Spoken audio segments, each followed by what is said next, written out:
So I'm seeing a lot of articles today and news stories about Jake Tapper and Alex Thompson's new book, Original Sin, which is, needless to say, a fairly provocative title about an 82-year-old running for re-election, namely Joe Biden.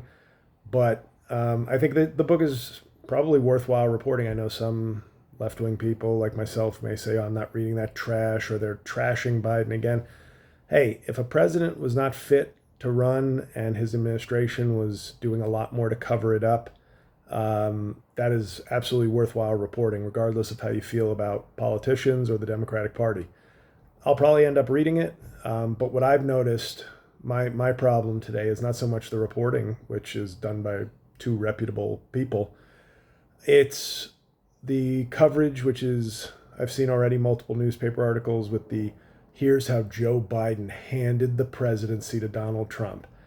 And it just seems we're never going to get out of this place where America doesn't have to accept responsibility for Donald Trump. Now, there's many people who happily voted for Donald Trump, and I wish nothing but horrible things to their 401ks, their health benefits, and other things. And I don't think I have to hope for it. I think it's probably on its way.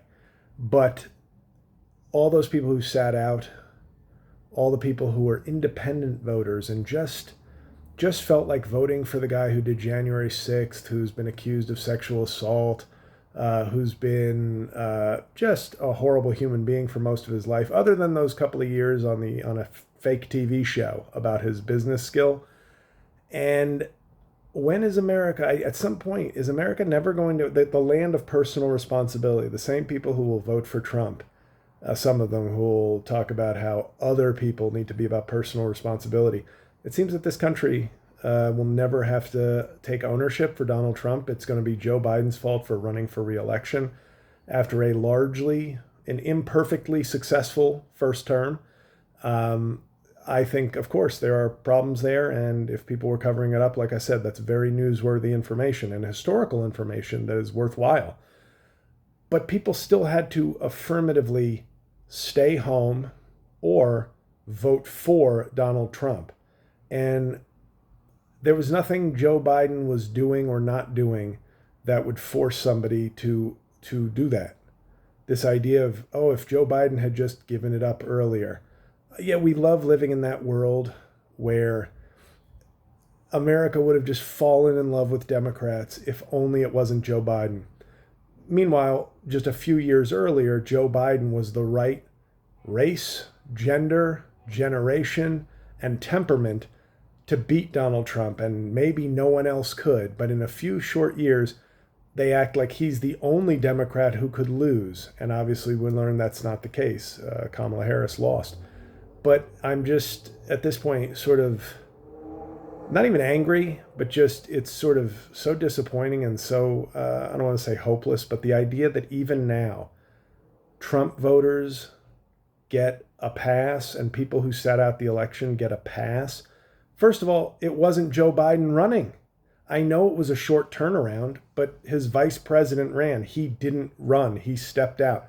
Would it have been better if he had stepped out a year earlier? Maybe, but we act now like it's gospel truth. Would it have been better if he had never run at all? Why don't we go back that far? Oh, wait, except then we might have lost in 2020.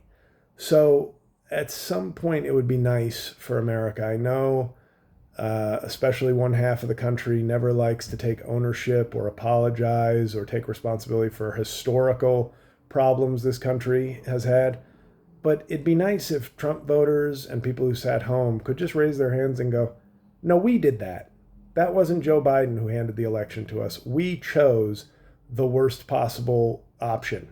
We chose the worst person to ever run for president in this country, and the worst. And yes, I'm including George Wallace in that group. Even he, after he got shot, saw the light a little bit and moderated himself on various cultural issues. Donald Trump got shot and tripled down on hatred. So yes, he's even worse than historical figures like George Wallace. But Americans need to own this. It's Joe Biden didn't hand the presidency to Donald Trump, and that once again takes all responsibility away from the American voters, and it's sickening. Americans did this to America. Joe Biden didn't, regardless of what he should have done politically a year before. The vote was between Kamala Harris and Donald Trump, and Kamala Harris was a lot younger than both men and wiped the floor with Donald Trump in a debate and was the sitting vice president. And that didn't matter to anybody. So this idea of Joe Biden handed it, no. The worst, most selfish group of voters in American history handed it to Donald Trump, not Joe Biden. Okay, have a good one.